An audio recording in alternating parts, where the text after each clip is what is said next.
it never recorded. I forgot. For the first time in over 200 calls, and not only that, but this was the most helpful, amazing, brilliant wealth of information. And I cannot believe I didn't capture it. Too bad all those people are going to miss it. I know. I'm gonna have to beg you guys to come back on again someday. But we can never duplicate that magic. You can never have the same conversation. I can't believe that's the first time ever. I'm so sorry. Oh, I was wondering because I couldn't imagine it was something. I know. I thought was you like were an sick or electric something. bolt from the blue. I thought, what are you having a seizure or what? I couldn't know. believe it. I'm still going to put up this half of the call. I do apologize for anyone that missed it. This call, just as a teaser, was so good. Karen and Anne were so amazing that I forgot to record. We broke the show. Yay! Yay, Okay. us, Anne. So we're going to pick up with, and it was question number 1, which was about reach outs and everything. We're going to pick up with question number 2. Everyone's, thank you. I'm glad we have you guys here. Timothy, Kim, they're all like, I'm glad I made the call. Okay. So Anne was telling us how she's at a place, finally in life, whereas we were talking about the need to change yourself to fit and to accept society standards, other people's standards. How do you find that place where you don't do so much of that anymore? And if you do find that place, how did it happen? And Anne, to you to continue. I will. I absolutely will. But just so to get the main point of what we said, Yes. if we never get to say it again, Karen's roadmap and her list of the ever-changing casting directors. Yes. That's it. Just we have to put that out there into the universe because that is so helpful. Everything. Just let me real quick. So we talked about reach outs. Karen said, you're never going to have a dry spell because there's no excuse to be busy. She didn't say excuse, but actually that's what it meant, is you could be doing public domain, find the information on roadmap. You could be doing projects. You could be updating your website. You could be doing research. You could be doing a million different things. There is always something you could be doing proactively to create your own work. Anne talked about reach outs. She said you find a time that you're in a good up mood with good energy and you can type out those reach outs. You don't have to send them out right then, but you find a good time to do it. You don't have to necessarily follow rules and do it 20, every day or whatever. You follow your own rules, use common sense, but always be on the lookout for changes. Look at the APA, look at the Narrators Roadmap, which Karen keeps that up to date. And is that fair? Is that right? Yeah. Sounds good. Okay. I didn't even see you taking notes. Oh, believe me, I've soaked in every single word except for the word which told me to record. So, Anne, Yes. you were saying about fitting in and striving the way society and wants us never to. being the right thing. But Yes. eventually it starts to matter less because we just come into ourselves. So I would say my message would be just persist. And then it follows into what I was saying before about even with the reach outs. Whatever you do or say with them, that they're going to be too long, they're going to be too short, they're going to be too often, they're going to be too infrequent, to whoever. So I just take that off myself. I just take it all off. I try to do my best and be less concerned about what anybody else is thinking of me because I just know I'm not going to be everybody's cup of tea. And I'm really okay. I'm honestly okay with that now. Because I'm out. I'm not hiding in the shadows the way I used to. Showing up on your show. Showing up in life, it's a metaphor. I mean, it doesn't just stop with that having to do an extra thing every second week that I didn't have to do. It's so much more than that. It reaches into my whole life. Yeah. Because I have to be different in order to do it. Because I can't just do it one week and say, well, I don't feel like it for this next month. Forget it. I need to rest and, lie down. I started this. I thought long and hard about what do I want to do in the world outside of the audiobooks that's still within that might be of some benefit to somebody else or whatever the thing. Just something that I was going to do that I really could do and could commit my heart and soul to. And that is it. And the And energy. the name of the show is Narrator Uplift. Let's put that out there. Yeah. Right. And they say that service to others, I mean, they tell people that when they suffer depression and other anxiety related problems, they say, if you can find a way to be of service to others, it helps. And I can say, just doing this show, it's the same experience. And there are times that like, I would have just curled up and felt sorry for myself.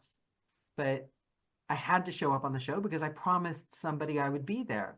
Yes. And by the end of the show, I'd forgotten that I was sick or something was wrong. And I was just like uplifted and happy, like, because giving to others, giving your good energy and attention, you get it back twofold, don't you? Well, you are the archangel and the pattern of this, and I'm only trotting in your shadow. Oh, Shadow of your brilliance, because you showed us the way. You showed us this was a wonderful thing to do. And, you know, I couldn't do what you do, and I couldn't have taken that step because I didn't want to be seen. I didn't even know if I could show up. So it was just that was a baby step, and I was with my dear friend who knows her onions and many other things besides. Well, one thing that you wanted, that it wasn't just to show up more in your life, Anne, but one thing you wanted was, and the reason I bring the name of the show up, is you wanted to uplift everybody. That was one of, and I'm getting a chill just saying that, because that was one of your driving principles, that you wanted to have conversations, deep, meaningful conversations with people that people would want to hear and feel uplifted afterward, because there's just so much, as we were talking earlier, so much negativity in the world, and feeling negatives ourselves. It's a way to break out from all of that. And once she decided this is what she wanted to do, man, she took off and ran with it. I love that. I love that. And you made me think of, there was a post I just happened to find scrolling at 3 a.m. on like Threads or something. There was this post from this writer complaining about narrators. And I always thought writers and narrators, because the writers that I've worked with, it's like, I love them. And they get us and we get them. And it's this like synchronicity, you know, this wonderful relationship. But there were so many of them out there that didn't have a clue. And they were quite mean. Oh, I can't stand this book being. And I just thought, you're artists. You should get it. But like they feel other, they feel separate. And it really made me, for the first time, think of what they say about the audiobook community. Because sometimes I hear that, I think, oh God, really? Yes, you're all best friends. I get it. But this really, really made me realize what a community we have here, because no other narrator would pile on like that, just in general, just being negative and just being mean about people. For like, I'm not putting down all writers. I'm just this particular thread. I love my writers, you know, the writer's cup of joe. But it really, really made me appreciate that all of you, what other people in the world understand the journey that we're on, and like how it feels putting our ego on the line. Most people protect their ego 24/7. We have to get rid of ours, don't we? In this job, we have to, like, our ego is going to take a bashing in this job, one way or the other, no matter who you are. And every single one of us supports each other. Like, I think we're kind people because of this job, aren't we? We've learned to be kind because we know what it's like, right? Because who gets blamed? So why I don't read reviews. All the way, because I think you were the first person doing anything like this. Mm-hmm. Before there was Clubhouse and there were podcasts really that were popular. You showed us all the way. And your example is just so shining and so entire that it gave us a possibility. It was another thing. I have no idea why I started doing this.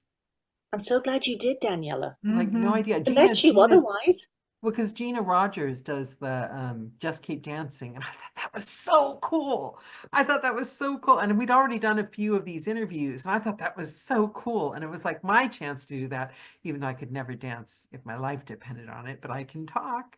So it was Gina Rogers because during the COVID, she did Just Keep Dancing, and she still does it. I don't know how she does it. But You have were you ever doing this seen? long before COVID, Daniela, weren't you? You were doing this long before COVID. I think it was right at the beginning. Right at the beginning. Oh no, maybe it was before COVID. Before. It was when they took the was. codes away. Oh wow. Okay. So, oh, the good old days. Okay.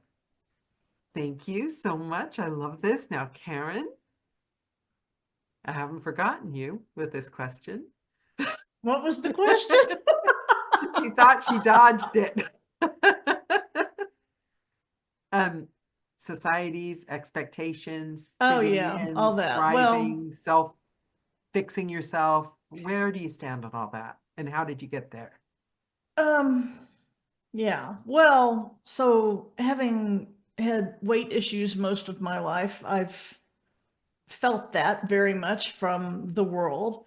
And part of it's age, because I felt differently at 40 and then at 50 and then don't tell anybody at 60. So and the older I've gotten, the less I care about what I think other people think, because a lot of times they're not even thinking of me at all. It's, it's all in my mind. But also a big part of all of my changes in my life are because I don't know if you can see it, I keep a journal. I've been writing in a journal for 25 years. And You have that tons really, of them now, don't you? I think I saw a recent post. You have tons of them now. I do. This is book 82. Wow. They started in August of 1999. And it's a great way to write my feelings there, to get rid of these thoughts of, oh, somebody thinks this about me, whatever. Then I can come back and say, who cares what they think? And my words are a lot stronger to myself. Yeah. And so that has been, when I say it's been life-changing, it really has. And I was, in fact, I was just giving away journals on Facebook. The post is still there. I still have some if people want to claim one, because I believe in it so much. It allows me to plan things and take off stress and work out what it is I really think, giving my own thoughts, clarity, and purpose. And through all of that, my my caring of what other people say or think about me continues to go down, down, down, down, down. I can't say I'm totally away from it, because sometimes I get my feelings hurt, or I'm worried that I said something that offended somebody, or, so that still happens, but it happens a lot less frequently, and it doesn't last as long when it does happen. What about if it happens on your shows? Do you ever go back and censor and think, oh, what did I say? Or I find it only happens to me if I'm in a low mood after the show, not on the show, but if I'm a low mood after the show, I'll start questioning myself. We had one recently where I made an innocent comment and it was meant with good intention. And then later I worried that I shouldn't have said that. So that does happen, but I talked to Drew and he's like, you're worried about nothing, just forget it. Yeah. It went right by me. I what won't about ask you, what Em? it is, but it went right by me. I have never felt that I can think of. I'll tell you what it is when we talk next time. Yeah. Yeah, because we're all curious now. We're like, and then you can be like Drew Ann and you can say, no, forget that. No. I want to hear it. I want to hear it too. Wasn't me, or it was to a guest, one of the guests, was it? It wasn't something you said to me. Oh, no, it was something that I said to a guest. And then I worried later, maybe it sounded unkind. Yeah, I do that like all the time. Like, Well, because seriously. it was talking about another situation, and then that's why. So I'll tell you, Ann. Well, but you got to tell me too now. Okay, now we're going off the rail. I haven't even I haven't I'm recorded half the call, and now I'm like, okay, guys, just give us a minute. it's really not worth the retelling. Okay, so I think this is good. This is good because what I'm hearing from both of you is kind of what I expected to hear, being the divas that you are, because I have such respect for you, your mindset, both of you, are like the queen of mindset. And I think that is why that's what's showing is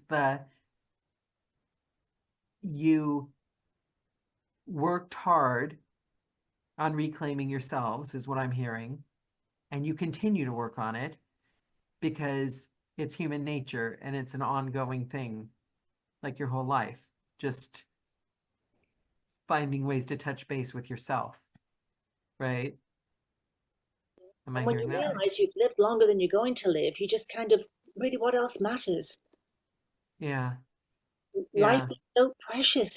There's too much to be done to be so down, because that's been, I think, my whole, every time I start to talk in amongst other people, or there's a conversation, there's always a vibe. And for me, that vibe is whatever we've been talking about. um, yeah, yeah. that all we can do is be in charge of ourselves. We've got to send out the reach outs. We've got to keep ourselves healthy in mind, body, and spirit. It's It's so energy, isn't easy it? to get into a downward thing.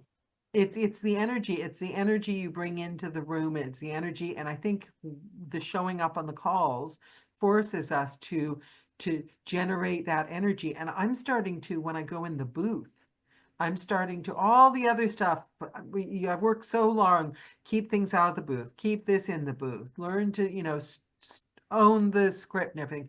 But really what it comes down to is every time I start recording now, I stop and I say, I act like I'm on a voiceover job. And 2 times I go back. I pretend there's a director in the room after the first few paragraphs. And I say, right, okay, do that again, but up the energy. And I go back in and I up, not faster, not manic, up the energy. I got to bring the energy. Then I do it again. Do that again one more time, but just bring us a little bit more energy. And I literally in my head, like I'm a director. By the 3rd time, I'm there. And it's what I said before this call. I'm there. You can't just assume. You gotta like be in charge of like your energy, your mind. I think I'm the Channeling it. reverse of you, though, Daniela. See, I remember a time when there wasn't any communication. You got a job. You didn't know what anybody else was doing. You just didn't know, because you didn't know you didn't know who was out there. You knew, yeah. So you go to APAC and you would find out a few, and you'd find out a few more every year. But basically, you're working in isolation. And so the big thing here, I think, is the shoulds. Nobody else's shoulds are going to be my woulds. I am Yeah. not going to buy into them anymore, I because love that. now at least I've got the maturity to reflect. I remember the time when there wasn't anybody but me and my job. So if I was an accountant, would I know what every other accountant in the nation, whatever, how many, if there are lawyers, how many legal cases are there, how am I stacking up against them? I wouldn't know. So that's just, it's one of the peculiarities about our job is we can see and compare, and we're at that time of the year where there's all the awards, and that's a whole nother thing, but it's all within that. But I'm just going to say to myself, no, I just got to run my own race. There's no shoulds in my race. I don't Are there have to do awards anything. right now? The world's not going to come to an end if I never read another word in my life. I only do it because I want to do it. Yeah, because it used to drive me crazy when I'd listen to the news, which I don't do anymore. And they would say, everyone should be very afraid of this. Now, don't tell me what I should do. But what awards are right now? That's another thing I missed this year. What awards are right now? shouldn't have said it. I shouldn't have said it because it'll lead us down a downward spiral, and that's the last thing I want to do. Oh, will it? Yeah, that's the first Well, time it might I've lead our audience into a downward spiral. isn't that sad though? Because it should lead us in, it should be an exciting, fun thing. But end of years are always like that, whether it's awards or whether it's best lists, whether it's counting up the number of books or how much money Why did you do make. people do that, counting up the number of books? Because they know that it upsets people. Why are they doing it on purpose? Have you not been on Facebook? I mean, yes, they do it. I've not been ingesting much on Facebook anymore, I have to say. I've just not had time. Well, the thing is, if I log on to Facebook, I'm often just the first thing I see before I can do anything, I'm hit with somebody's post about something. And there are a lot of posts that are of the nature Anne describes, where it's, yeah, I did 147 books this year, and I worked for I used to hate 18 new those. publishers. And, And you know, that I is mean, fine, and I wouldn't take that away from it, and I'll be the first person to do it. But I'm just trying to say, because we must celebrate and we must boost each other up and all of that Right. stuff. Yes, we must celebrate, and I don't mind. I'm but the happy flip for other side people. I'm not is- against that, but that hasn't got to be my should. I don't have to be winning awards everywhere and yon. And the flip side for me, and I totally agree with you, Anne, and the flip side to me, and as you well know, is, and I've had to work so hard on this, these posts can be triggering, because then I would start comparing myself very unfavorably. And I've really had to work on that, because like I said, you can't help the first thought, but you can help the second one. Yes. You know what? Now that I think about it, okay, this is not personal, you guys, so please don't take it personally. But when the whole election thing happened, I blocked anyone that said anything that I thought was depressing. So I just blocked left, right, and center. So I think possibly, I didn't block, I snoozed for 30 days. And I don't think it's been, maybe it has been 30 days now. Maybe that's why I'm not seeing a lot of these posts, because all my friends maybe snoozed. No, but I mean, it's like Anne says, of course we want to celebrate it, and we want to celebrate our own, we want to celebrate those of our friends and our colleagues. Yeah. It's just, we have to be very careful not to take this in as some sort of negative statement against ourselves. Yeah. I'm happy. I like seeing people's winning awards now, because it's something that I should start doing, and I'm thinking someday I'll start doing it. It's like, ooh, there's a possibility. Yeah, if it can happen for them, it can happen for me. Yeah, I don't like seeing the ones that log up how much they've done every year. Personally, I feel like, read your audience. That's how I feel. No. It takes me 24 hours of everything just to keep my own space. I don't care what anybody else is doing. It's none of my business. Yeah, good point. Very good point. That's a lot of mental energy, and it gets into this should. So like I say, nobody's should is going to be my would. I don't have to do anything. And the world will go on just fine. So it's not even having an opinion one way or the other. It's just there. It's like the weather. Not my circus, not my monkeys. There you go. That's a great pithy phrase for a needlepoint pillow. Nobody should is going to be my would. Except I used it once at the corporate company I worked at, and I got called into HR saying that there was something wrong about it. So I don't know why to this day, but evidently you're not supposed to say it in polite society. But I think it's a brilliant phrase. And I just said it on a YouTube show, so but I've got no HR. That's what I love about being freelance. HR is not calling me in. Right. But you're your own HR, Daniela, and I hope you're going to be a kinder boss to yourself. Yeah, I let myself get away with far too much. I think you're a pretty hard taskmistress. I am, except now I've got Karen's voice in my head going, don't edit it out, just put it out there. So now I just like say anything I want and put it out there. And I don't say, know that I'd say anything. Said it was okay. I mean, you know, I wouldn't write letters. I'm an alcoholic and I can't wait to do your book. Okay, so that still doesn't beat the time I sent that email to my sister saying, Oh my God, ever since COVID, I have not gotten off this couch. All I do is watch Netflix and eat. Pretty soon they're going to have to pull me out of this flat with a forklift. And I sent it to Katie Robitsky, not my sister, Katie. The casting director, whose contact, I guess, came up on my email. These things happen. Yeah. You gotta have a sense of humor at some point.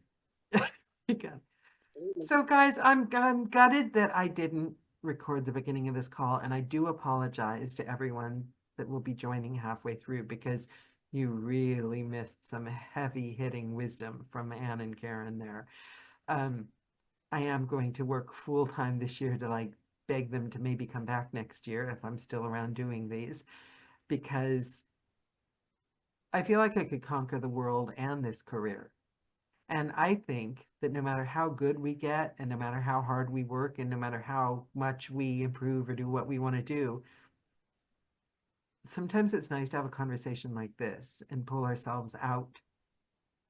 You know, be challenged in the way you think, and be challenged, you know, our viewpoint, our mindset. So both of you, what I'd like to end this call with is one thing, and I'm going to be a little bit more specific than I normally am because you guys have been through this a million times, and we also got to make it count because I've gypped them of half the calls. So, of things that you see new people do that you wish you could just put a hand on their shoulder and say, look, here's a different way you might approach this. Do you have any suggestions or advice that could help a new person that might be watching this call, or, you know, relatively new person, avoid any pitfalls or make an easier time for themselves? And this time I will start with you, Karen, just because you happen to be on screen and we started with Dan last time.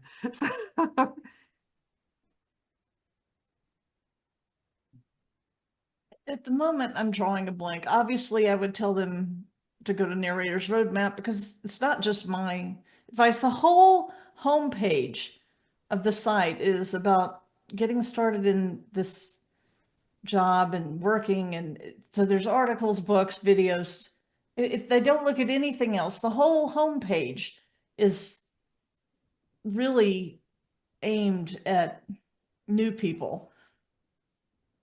I don't know of a specific thing right off because I wasn't prepared for this question, and I don't really observe too much of what new people are doing. I mean, it kind of goes back to what Anne says, and I think both y'all know I'm a big proponent of run your own race and trying to keep focused on what it is before me as opposed to what other people are doing. So I will say every casting director I've ever heard, and certainly all the ones I think that Anne and I have interviewed on her Narrator Uplift, have all said you must follow instructions.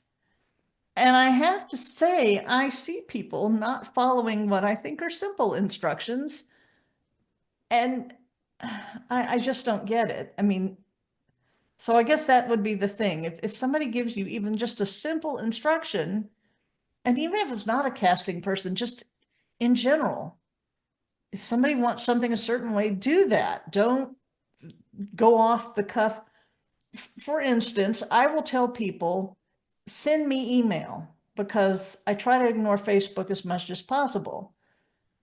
And people will ignore that and send me a message on Facebook Messenger. Yeah. I even have a little thing on my Facebook profile that said no Facebook Messenger, and I get Facebook messages. So it's not just following instructions, it's attention to detail. And so I guess that would be the thing that I would want to alert people about is pay attention to the details and follow instructions.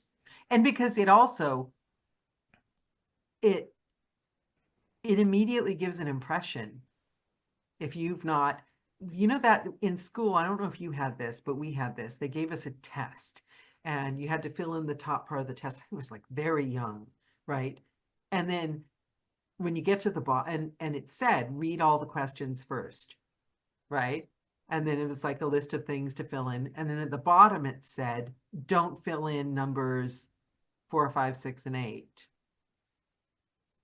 But it was trying, because if you hadn't read all the questions first, per the first line of the page, and that's what I've noticed people do. They read the first paragraph and they skip the rest.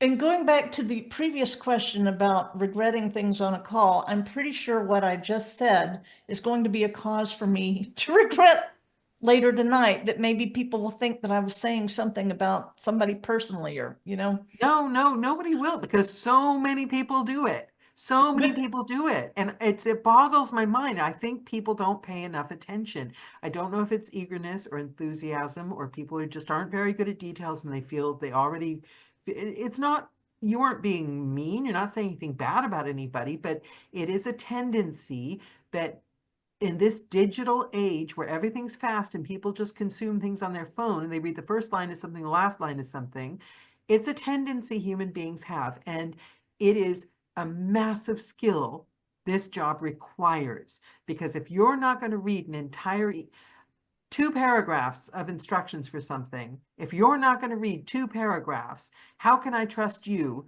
to read an 8-hour book and get it right? Do you know what I mean? It's a big part of this job. So if you're sending things to publishers or colleagues or asking for help, to me, it's a sign of respect to carefully, and I understand some people aren't good at it. I understand some people have challenges. People have conditions and challenges and things that make it hard to read carefully. Take extra time then. In my, find a way around it. Take extra time. I've got things that aren't my strength. Be aware of it. I think it's crucial. Don't regret this after this call. Okay. Thank you. 2 Perfect. big places where this shows up are the APA speed dating, because there's a lot of steps to that. Yeah. It requires close reading, and it's important, and there's a reason for that, I'm sure. I mean, I'm not not to regret anything, but I'm sure that there's a reason for that, that it is kind of complex. And Stephen J. Cohen's Spoken Realms site, that requires, if you want to work, do your books on that, you've got to read very carefully. So I didn't mean to step on anybody's toes, but I wanted to just bring those 2 things out. The APA, especially for the speed dating. It's crucial. It's a crucial skill in this career. It's a crucial skill, and be aware of it. I think people aren't aware of it, or they don't think it matters, or it's so important, as long as I've got great talent. But that's not all there is to the job, is it? No, it's not. No. Okay. Did you say your points, Karen? You got? Oh, that was all of my point. I'm waiting to hear yours. That was a brilliant point. I don't have a lot, because I'm quite in awe that people that don't even have a book, that I hear them talking, whether it's things I glean on social media, or I hear them talking on Clubhouse, I listen to other Clubhousey things. It amazes me how they have developed this multidisciplinary, all these skills, that they're au fait.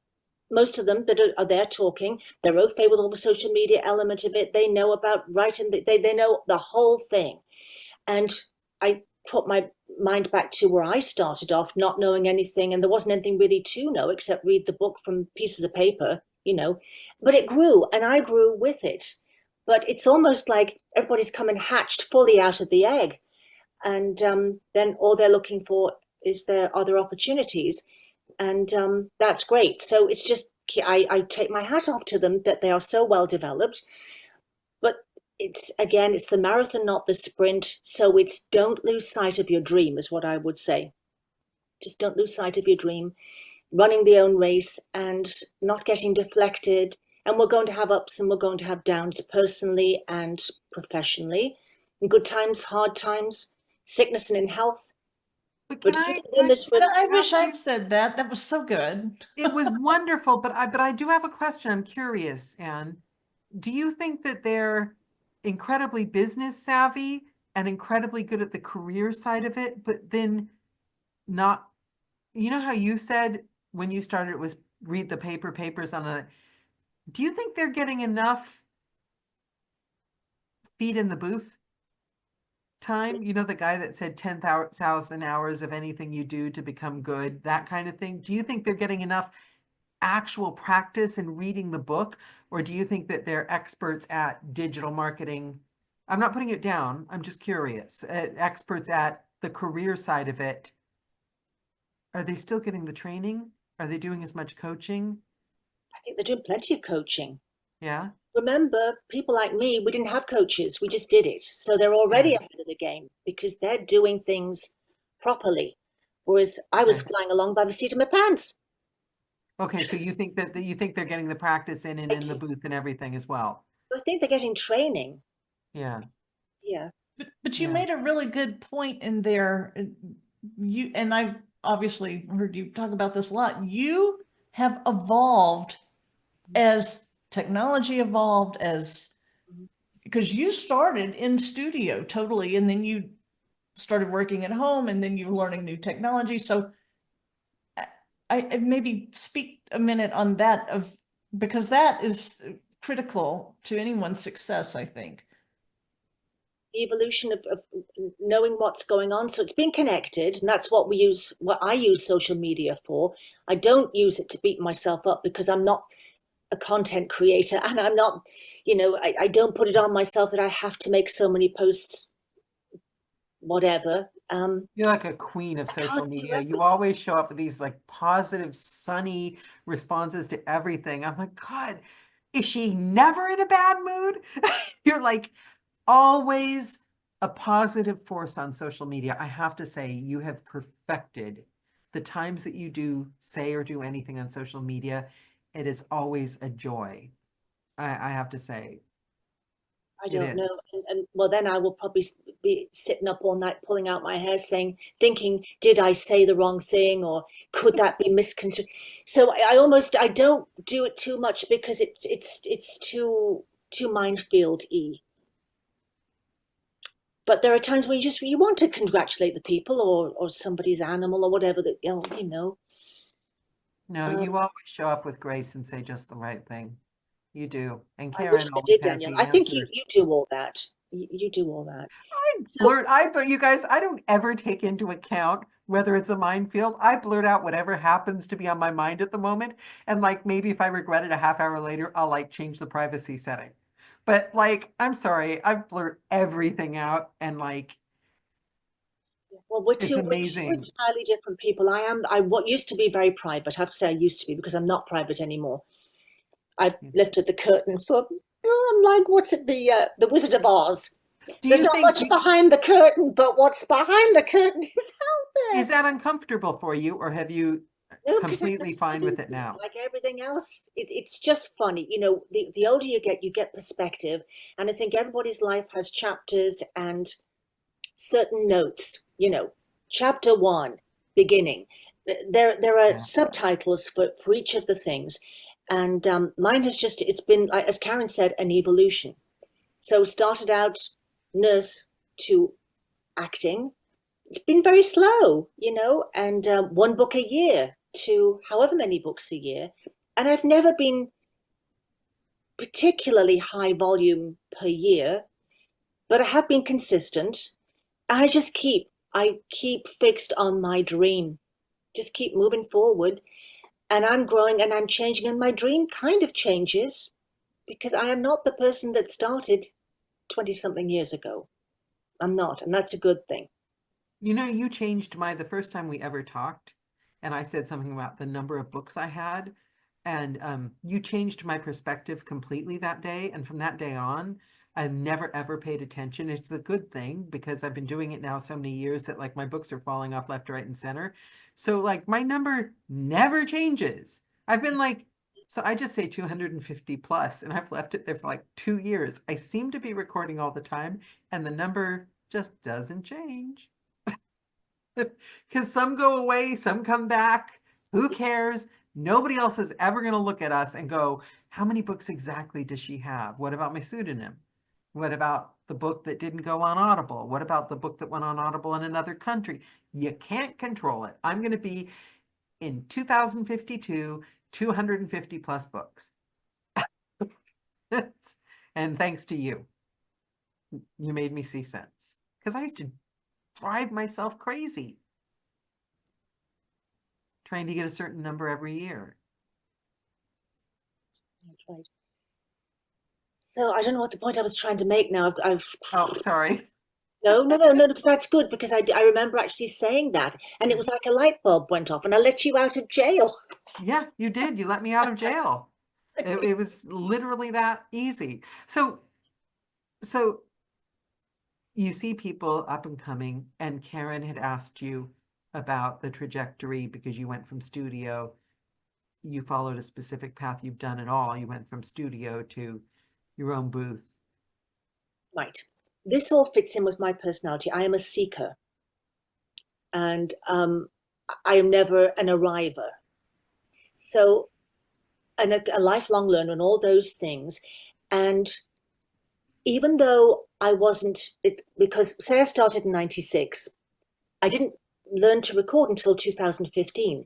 But by the time I realized I wasn't going to have a career if I just didn't now finally grab this bull by the horns, I had the whole thing. I had my players lined up who was going to help me. And it isn't easy. I mean, I don't know how people do it so easily, because I'd been watching who are the people that I need to go to, what's the kind of equipment that I need to be considering. I was watching all of that on Facebook.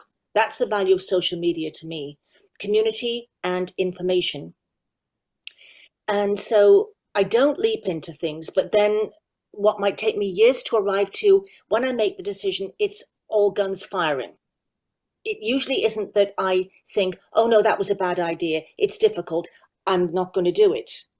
Once I've said I'm going to do it, I'd say that's true, isn't it, Karen? It takes me a long time, but once I go, I'm in. Because I'm not a quitter. And maybe it's a bad thing to say that. But why is it a bad thing to say that? That's a good thing. You're not wishy-washy. You can be wishy-washy and be a quitter or a non-quitter. It's irrelevant anyway. I'm not a quitter. Yeah.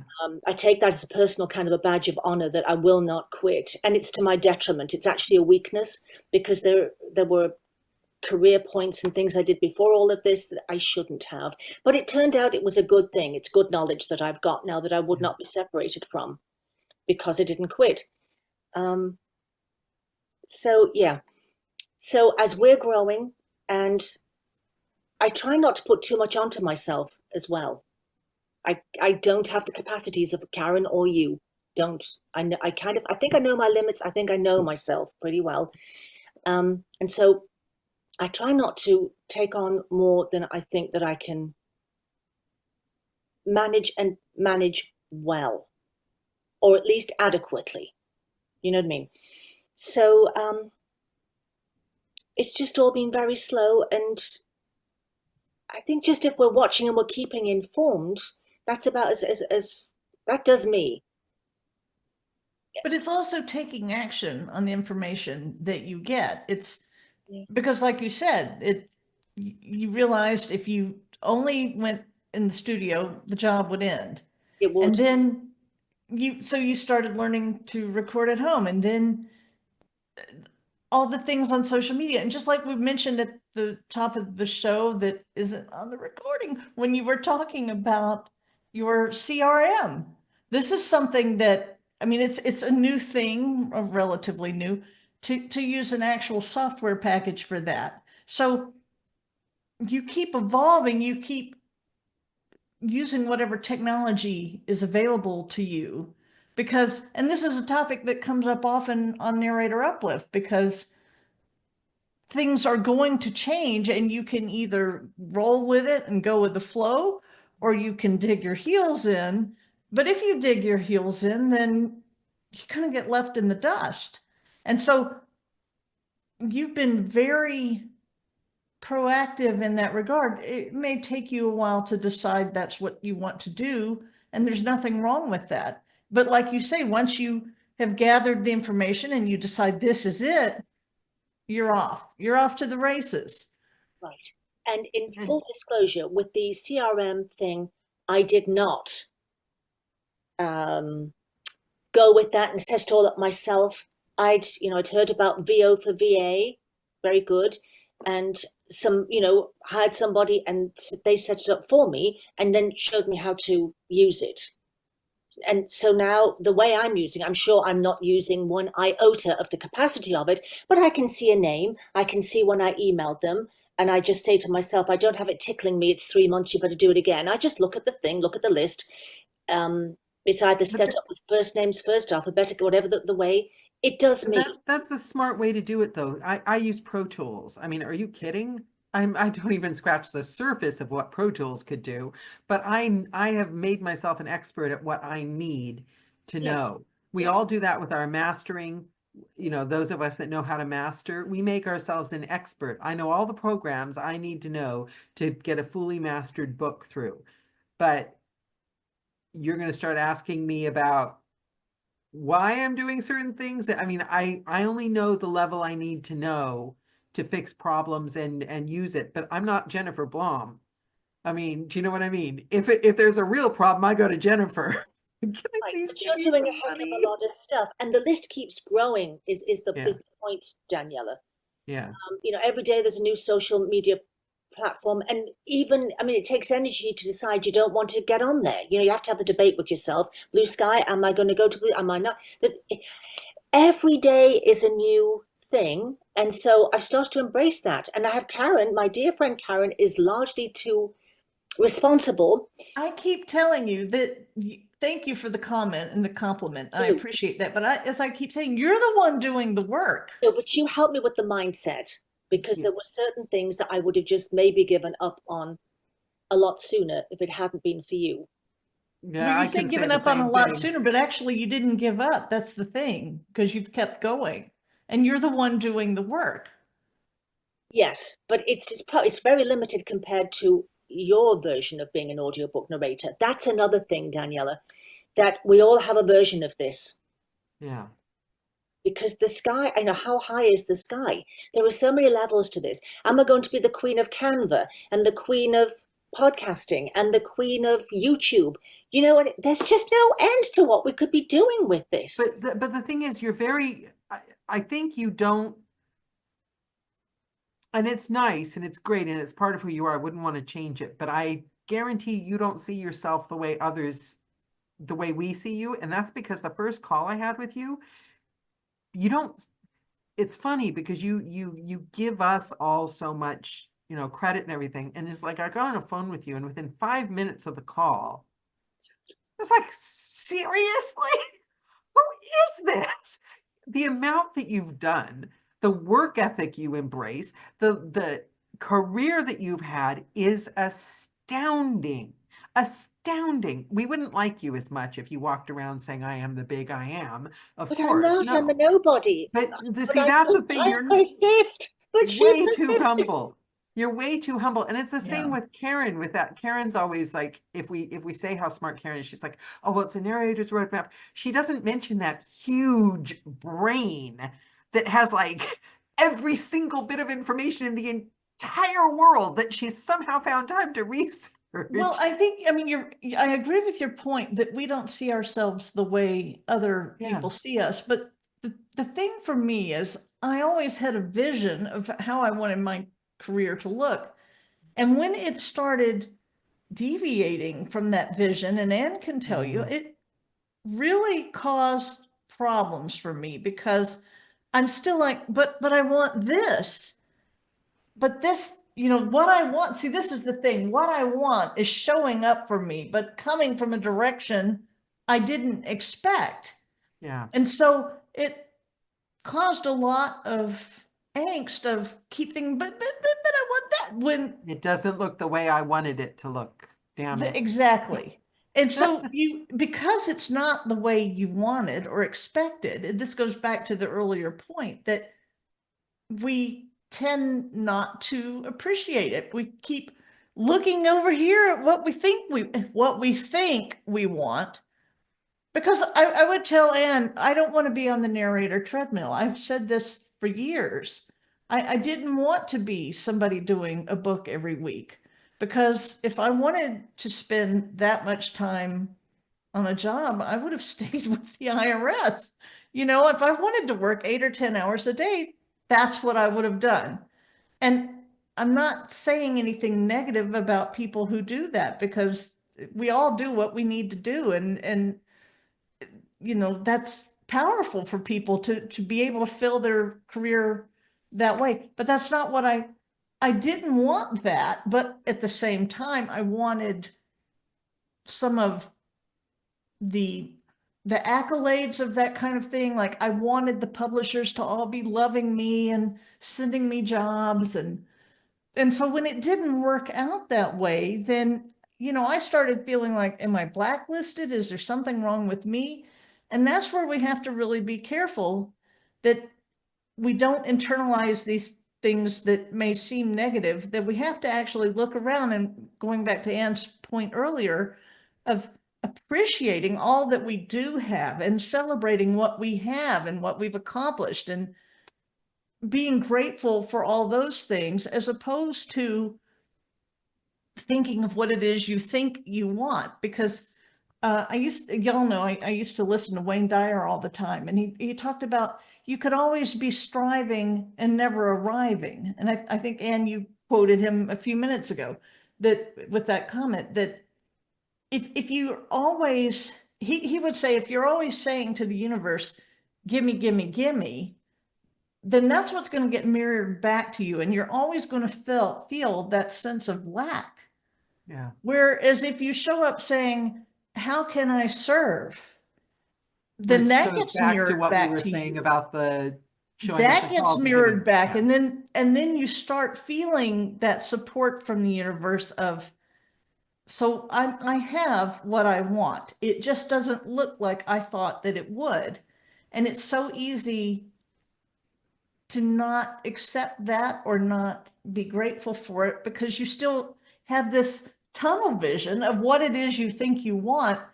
And you really have to look around, like Anne was saying earlier, and have an appreciation for what you have, celebrate what you have, and go forward from that point and build your dreams on what you have, because you can still have what you want. And in fact, a lot of times we have what we want and we just don't recognize it. So I have to say that this goes back to what I was saying about that thread where they were talking about narrators, and it made me so grateful. And when they say narrators, it's a great community. I think what you've just done, that goes to the heart of who am I as a human being? What is my worth? And Anne did the same thing. And you guys just stared into a video and really challenged yourself to be honest about how you feel about your worth. That is one of the most difficult things for most human beings to do. And maybe it's the nature of our job, because we're having to be characters every day and put ourselves in writers' places and get rid of all that. And we face the things people are afraid to face by telling the stories. So and my whole life, I was used to, and now this is going to be one of those things that I probably could question after the call, but I don't care. I'm not going to.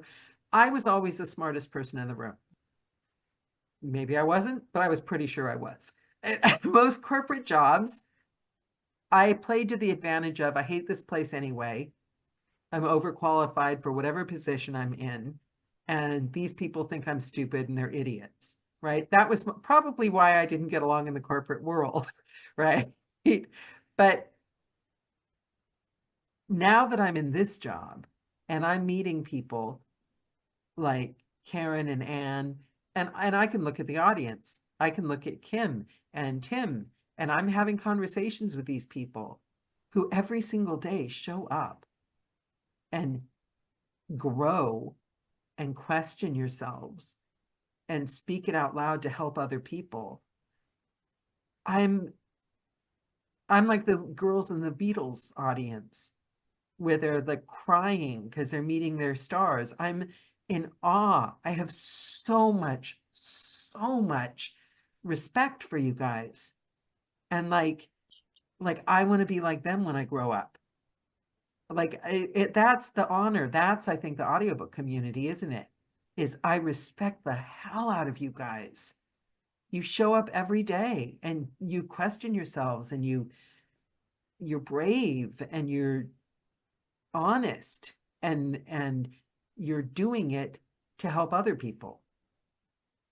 And then you and Anne, Karen and Anne, you go on and do it on your show to You're touch doing other it, people's you're doing it, lives. Helen. We're all doing it in our own version. Yeah. We really are. I can't think of one Passionate. narrator You're that my isn't. pattern for this kind of scenario. You really are.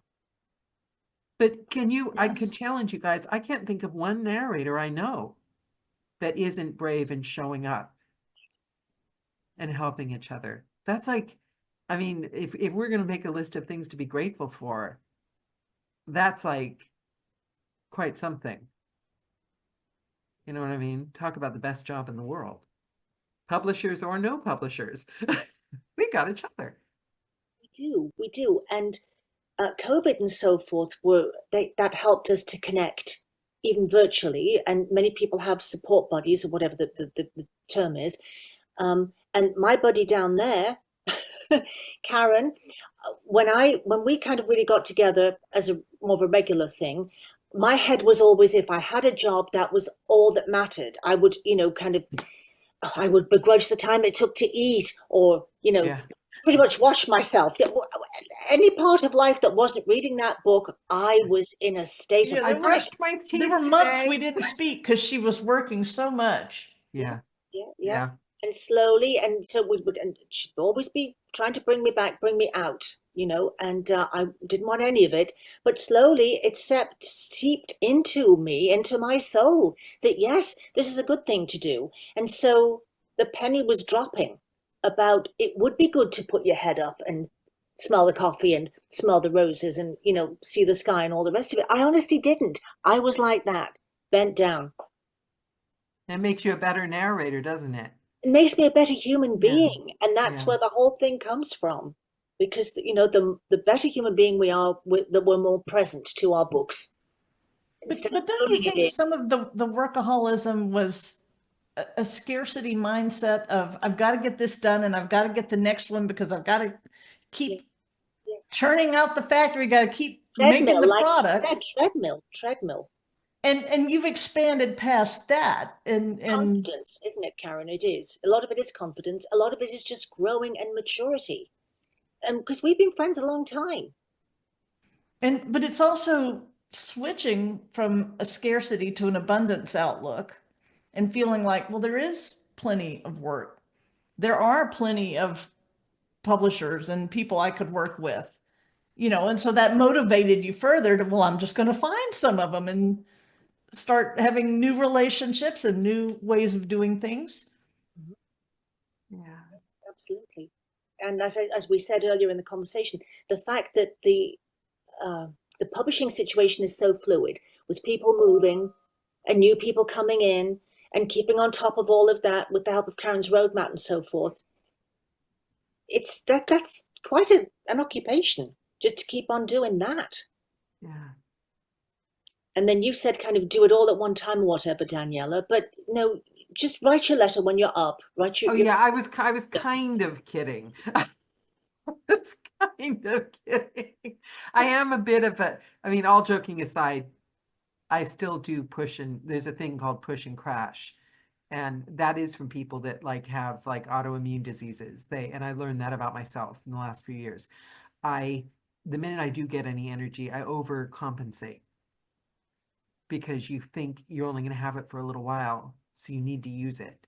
So I really overcompensate, and then you crash. And when you're in that cycle, for anyone out there that experiences that, you can't push your way out of it. You can't push your way out of it, but I always thought I could. But I think it's what you said earlier, and what Karen said through her journals.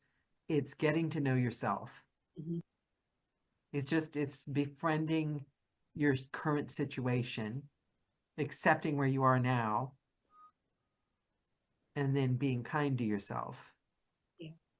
The day Wow. I accepted my life was the day everything changed.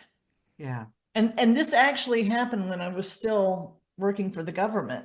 And I remember writing in my journal that day in all caps, I accept my life. Because at the time I was very unhappy, and I very much wanted to leave that job and work in audiobooks, and I couldn't. I had to have the day job.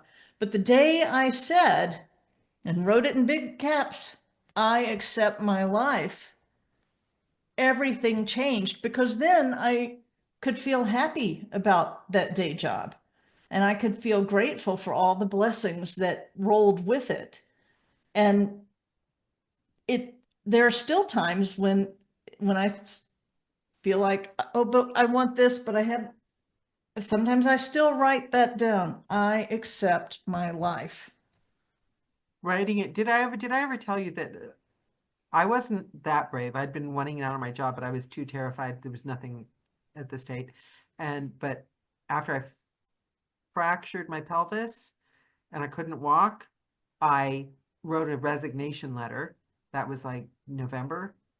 And I wrote it and I dated it August, because I thought I need to make such and such amount of money in order to be able to leave. So I wrote the resignation letter for August with some choice words saying I'm leaving. And the next day, the manager called up while I was homesick with a fractured pelvis to tell me that I was being made redundant. And my last day was that date in August. And the severance package was the exact amount of money that I would have made from November to August. Like, you couldn't, writing things down really is magic. It is. Absolutely, it is. Yeah, it really is magic. You guys, I think we've more than made up for the half hour that I accidentally didn't record. Well, you could blame the software. So like when Ann and I do Narrator Uplift, there have been a couple times that Clubhouse didn't record. One, actually, it didn't record any of it. And then one, it only recorded half of it. So let's just say that's what happened here. No, the software glitched and it didn't record. I blame you guys. You were too interesting. You made me literally forget my job. Because I was hanging on your every word. You guys are magic.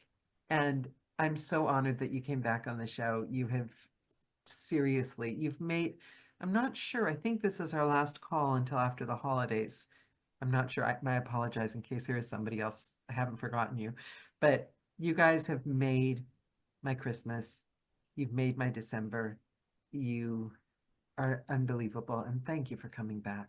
It's always a pure joy getting to talk to you guys. And I learn something more every time. Oh, yes, we all learn. Thank you. Thank you. You've made Christmas. Well, we learn from each other, and I'll send you guys the chats. Kim says, thanks. Erin said she had to go. She left. I'll send you guys the chats. There, everyone's been lovely. So it's been Thank wonderful. you, Timothy, for sticking to the end. I know, Tim, and Tim was the call from last week as well. So yeah, so we've got lots of unbelievable calls coming out, and hopefully first thing in January, all these recordings will be up. And now we've got a full hour from you guys, even more. So thank you. Well, thank you. You are two of my favorite people. And I love you both. It's been a delight and a joy, as it always is. And I'm just wishing every good thing for both of you. So I will remind you of that when I chase you guys for next year. Yes, please, it'll be an honor. Time spent with you was just magic with you. Exactly. Thank you guys. Send you off to warm, wonderful, good meals with your family and wear some cozy pajamas. Sounds good. Bye. A bientôt. Bye.